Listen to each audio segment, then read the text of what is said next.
আসসালামু আলাইকুম প্রিয় দর্শক, আজ আমি আপনার সাথে জীবনের শান্তি আনার 3টি গুরুত্বপূর্ণ দোয়া নিয়ে আলোচনা করব। প্রথম দোয়াটি বলবেন আপনি যখন খুব কষ্টে থাকেন। দোয়াটি হলো হাসবুনাল্লাহু ওয়া নি'মাল ওয়াকিল।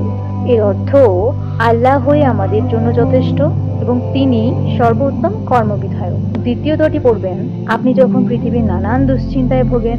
দোয়াটি হলো আল্লাহুম্মা ইন্নী আউযু বিকা মিনাল হাম্মি ওয়াল হাযান। এর অর্থ হে আল্লাহ, আমি আপনার কাছে দুশ্চিন্তা ও বিষণ্ণতা থেকে আশ্রয় চাই। তৃতীয় দোয়াটি পড়বেন হালাল রিজিকের জন্য। প্রিয় দর্শক, রাসূল সাল্লাল্লাহু আলাইহি ওয়াসাল্লাম আমাদের হালাল রিজিকের জন্য বিশেষ এক দোয়া শিখিয়েছেন।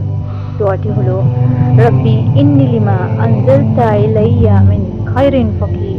এর অর্থ হে আমার রব, আপনি আমার প্রতি যে কল্যাণ নাজিল করবেন আমি তার মুখাপেক্ষী। আলহামদুলিল্লাহ। প্রিয় দর্শক, আজকের ভিডিওটি এই পর্যন্তই। আর অবশ্যই পরের ভিডিওর জন্য অপেক্ষা করুন এবং সাবস্ক্রাইব করে পাশে থাকুন। ধন্যবাদ।